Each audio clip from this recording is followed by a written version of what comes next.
ছুটির দিনে চট্টগ্রামের বাজার পরিস্থিতি আমরা জেনে নিতে চাই। আমাদের সাথে আছেন আমাদের সহকর্মী রাজীব বড়ুয়া, তার সাথে আমরা সরাসরি যুক্ত হব। রাজীব বড়ুয়া, বাজার পরিস্থিতি আসলে কেমন দেখছেন? আমরা ঢাকার পরিস্থিতিতে দেখলাম নতুন করে আসলে দাম বাড়ার কোনো মানে সবজির বাজারে নতুন করে দাম বাড়ার কোনো খবর এখন পর্যন্ত আমরা পাইনি, যদিও এখনও যে দামে আছে সেটি অনেকটাই বাড়তি দাম যদি আমরা হিসাবটা সেইভাবে করি।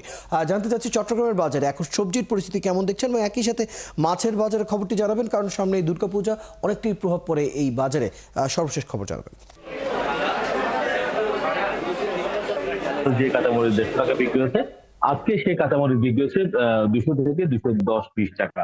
এবং এখানে বিক্রেতারা বলছেন যে হঠাৎ করে একদিনের ব্যবধানে এই যে 50 টাকা করে যে বেড়ে গেল, এটা কোনো আসলে মনিটরিং নেই এবং কোনো কারণেই নেই। এবং পাইকারি ব্যবসায়ীরা যারা তারা বলছেন যে সরবরাহ কম, কিন্তু একদিনের ব্যবধানে সরবরাহ কম বা কোনো ধরনের অজুহাত আসলে এটা আসলে মেনে নেওয়া যায় না। এখানে বিক্রেতারা যেটা বলছেন যে এই পাইকারি বাজারে যে হঠাৎ করে বিভিন্ন পণ্যের এভাবে দাম বেড়ে যাওয়াটা আসলে যে বাজার মনিটরিং হচ্ছে না তার একটি প্রমাণ। এবং খুচরা বিক্রেতারা বলছেন যে দাম যখন বেড়ে যায় তখন তাদের সমস্যা হয়, কেননা বাজার যখন বেশি দামে পণ্যের দাম উঠে যায় তখন আসলে তাদের বিক্রিও কম।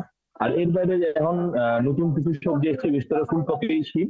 ফুলকপি বিক্রি হচ্ছে 250 থেকে 300 টাকা করে, শিম বিক্রি হচ্ছে 240 থেকে 260 টাকা করে, যেহেতু নতুন শীতকালীন সবজি এসছে। আর এর বাইরে সমস্ত ধরনের সবজি কিন্তু আজকে 100 টাকার উপরে, নিচে কোনো সবজি নেই। ফলে এখন সবজির দাম সহসায় যে কমবে তাও না।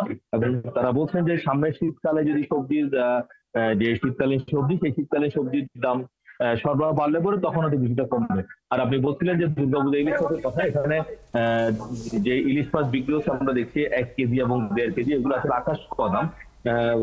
2200 টাকা থেকে শুরু করে 3200 টাকা পর্যন্ত ইলিশ মাছ বিক্রি হচ্ছে, যেগুলো সাইজ একটু বড়, অর্থাৎ 2 কেজি সাইজের যে ইলিশ, সেই ইলিশ বিক্রি হচ্ছে 3200 টাকা করে কেজি।